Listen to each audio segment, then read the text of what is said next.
नमस्कार, आप सभी का स्वागत है एनकेपी प्रोडक्शन में। मैं हूं नीरज और चलिए आज आपको अपडेट देने जा रहे हैं। वो है न्यू एजुकेशन पॉलिसी से रिलेटेड कि न्यू एजुकेशन पॉलिसी आपके कोर्स को लेकर के क्या है क्या नहीं है, उसकी सारी जानकारी मैं देने जा रहा हूं ताकि आप इसके बारे में अच्छे से अवेयर हो जाएं। इससे पहले भी मैंने आपको वीडियो डाला है, जो बहुत पहले मैंने डेमोस्ट्रेट करके दिखाया है, आप उसे भी चेक कर सकते हैं। लेकिन मैं इसमें अभी आपको बताने जा रहा हूँ मोटा मोटी कि आपको ये कॉन्सेप्ट को क्लियर हो जाए। तो जो मेरे चैनल पे पहली बार आए हैं, लाइक शेयर सब्सक्राइब कर लीजिए और बगल के बेल आइकन को भी बजा लीजिए ताकि हर तरह का अपडेट आपको मिलता रहे। और नीचे डिस्क्रिप्शन में जा करके आप व्हाट्सएप में भी जुड़ सकते हैं ताकि छोटी बड़ी हर तरह का अपडेट आपको समय पर मिलता रहे।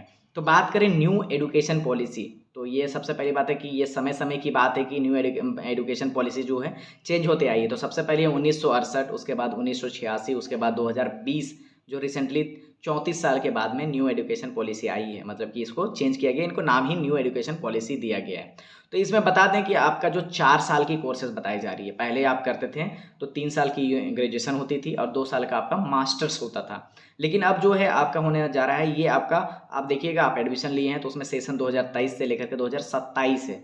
तो इसमें आपको दिक्कत हो रही होगी कि क्या है 4 साल का, क्या है मेरा करियर कैसे आगे बढ़ेगा, तो उस पर सारे मैं बात करने जा रहा हूँ अभी। तो यहाँ पे देखिए आपका जो है NEP जो है न्यू एजुकेशन पॉलिसी, इसके तहत में आपका FYUG सिलेबस जो आ जा रहा है वो कंबाइंड 4 साल का होगा FYUG, जिसमें आपका फर्स्ट ईयर का जो है, अगर आप 2 सेमेस्टर, फर्स्ट सेमेस्टर और सेकेंड सेमेस्टर को आप एग्जामिनेशन क्लियर कर देते हैं और उसके बाद में अगर आप पढ़ाई छोड़ देते हैं, तो पहले कुछ नहीं मिलता था लेकिन अब मिलेगा। मतलब कि फर्स्ट और सेकेंड अगर आप करके छोड़ दिए हैं तो आपको सर्टिफिकेट डिग्री मिलेगा। उसके बाद में अगर सेकेंड ईयर आप पढ़ाई करते हैं और किसी कारणवश अगर आपकी स्थिति ठीक ना हो, तो आप सेकेंड ईयर में एग्जामिनेशन छोड़ते हैं, मतलब कि आप सेकेंड ईयर के बाद में आप छोड़ते हैं, तो आपको डिप्लोमा का सर्टिफिकेट मिलेगा। और वहीं पे थर्ड ईयर की बात करें तो ग्रेजुएशन जो है, तो आपका थर्ड ईयर जो है, आप थर्ड ईयर में अगर 3 सेमेस्टर आप 6 सेमेस्टर आप क्लियर करते हैं, तो आपका यूजी का डिग्री मिलेगा छोड़ने पे। अगर आप छोड़ते हैं तो, अगर छोड़ते नहीं हैं तो वो कंटिन्यू रहेगा। लेकिन एक इसमें क्राइटेरिया और भी जुड़ जाएगा। क्या जुड़ जाएगा कि आपका अगर फर्स्ट सेकेंड थर्ड 3 ईयर मिला करके अगर 7.5 CGPA नहीं आएगा, तो फिर आप फोर्थ ईयर में प्रमोट नहीं होंगे, याद रखिएगा। तो आपका सबसे पहली बात है कि मैंने बताया कि आपका जो है 3 साल का कोर्सेस में यूजी का, तीनों साल को मिला करके 7.5 CGPA अगर नहीं आता है, तो आप इंडिया के किसी भी स्कूल में कॉलेज में आपका दाखिला नहीं मिल पाएगा। तो याद रखिए ये बात को अच्छे से, पॉइंट टू बी नोटेड, मतलब आपको शुरू से ध्यान देना है, शुरू से पढ़ना है, शुरू से आपको अचीवमेंट ज़्यादा करना है।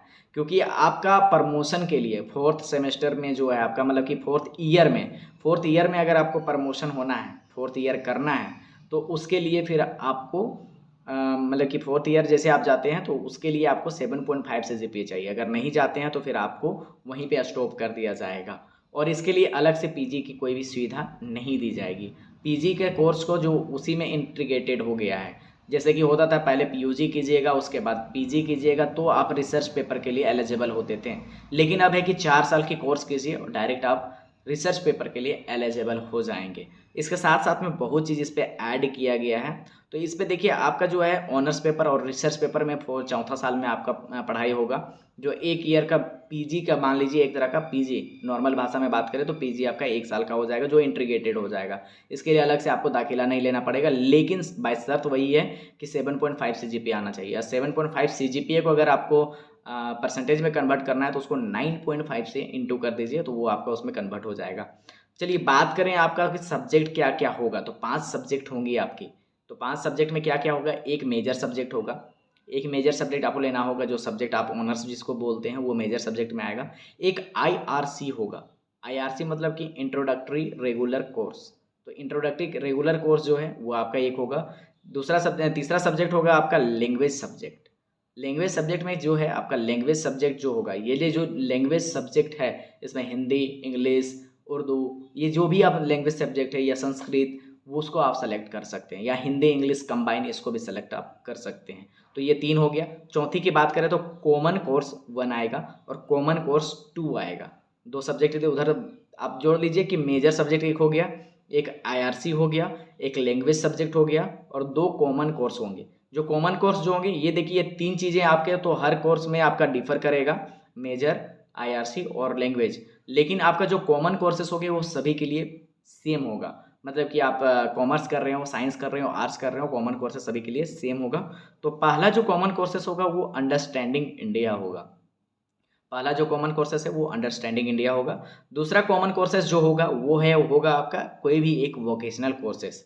तो आपको जो भी एक वोकेशनल कोर्सेस दिया जाएगा उसको आपको चूज करना होगा, वो उसमें भी सिलेक्शन करना होगा। तो वो आपका कॉमन कोर्सेस में एक वोकेशनल कोर्सेस हो गया और अंडरस्टैंडिंग इंडिया हो गया। तो ये है। तो आपका है कि मेजर पेपर जो है वो आपका 3 साल तक के, आपको 3 साल अगर आप पढ़ते हैं तो वही जो आपका जो मेजर पेपर जो आपका है वही आपका जा करके माइनर बनेगा। तो आपका जो ऑनर्स पेपर जो कहलाएगा, जिस पे आप रिसर्च करेंगे, वही मेजर पेपर जो है उसी पे आप रिसर्च के लिए एलिजिबल होंगे चौथे साल पे।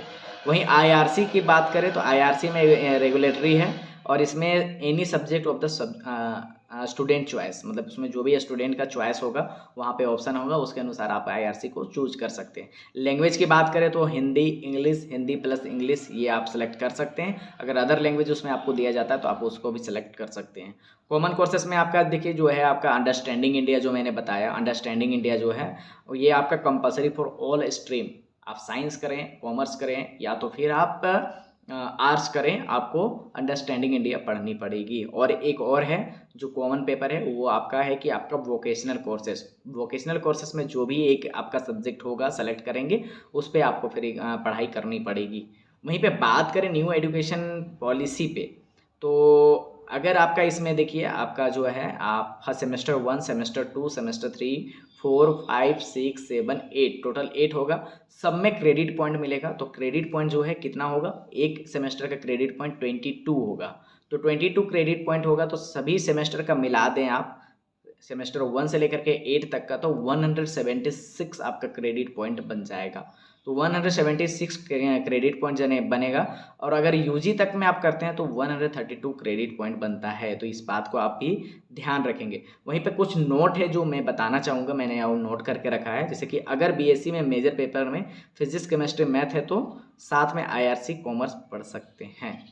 साथ में आप कॉमर्स भी पढ़ सकते हैं। अगर आपका फिजिक्स केमिस्ट्री मैथ है तो आप बीएससी में मेजर पेपर में अगर आपका फिजिक्स केमिस्ट्री मैथ है तो आप आईआरसी में आप कॉमर्स के भी सब्जेक्ट को आप ऐड कर सकते हैं। ये आपके चॉइस बेसिस पे होगा। और वहीं पर आपका है कि फिजिक्स केमिस्ट्री मैथ के अलावा इकोनॉमिक्स, फोटोग्राफी, साइकोलॉजी की भी पढ़ाई कर सकते हैं। इस पे ये भी छूट दिया जाएगा आपको कि आप एक से साथ में डबल कोर्सेज कर सकते हैं, लेकिन उसके लिए भी क्राइटेरिया अभी तक रूल रेगुलेशन नहीं दिया गया है। रांची यूनिवर्सिटी बहुत पीछे चल रहा है। नहीं तो फिर आपका इसमें भी एक और ऑप्शन होता है कि सेमेस्टर 1 और सेमेस्टर 2 अगर आपका क्लियर हो जाता है, अगर आप कॉलेज चेंज करना चाहते हैं तो आप कर सकते हैं। लेकिन इसके लिए लेकर के अभी तक झारखंड में कोई भी कॉलेज अभी तक इस पर कोई भी रेगुलेशन नहीं बनाया है, रूल नहीं बनाया है। लेकिन ये आपका ये न्यू एजुकेशन पॉलिसी में ये रेगुलेशन है कि आप कॉलेज चेंज कर सकते हैं। लेकिन अभी तक सेमेस्टर आप रांची यूनिवर्सिटी बहुत पीछे चल रहा है। 3 मंथ पीछे चल रहा है आपका सेमेस्टर को लेकर के। तो घबराएंगे नहीं, पेशेंस रखेंगे। जो भी इन्फॉर्मेशन होगा मैं इन्फॉर्मेशन देता रहूँगा। कैसा लगा वीडियो इस चीज़ को भी बताइएगा आप कि हाँ वीडियो अच्छा लगा, ख़राब भी लगा तो कमेंट करके ज़रूर बताइएगा। या तो फिर आपको किस चीज़ पे टॉपिक पे वीडियो चाहते हैं उसके लिए भी बताइए। न्यू एजुकेशन पॉलिसी आपके लिए अच्छा है या ख़राब है वो कमेंट में आप बताइए कि आपके लिए अच्छा है या ख़राब है, वो मैं भी देखना चाहूँगा। और बने रहेंगे एनकेपी प्रोडक्शन के साथ। बहुत बहुत धन्यवाद।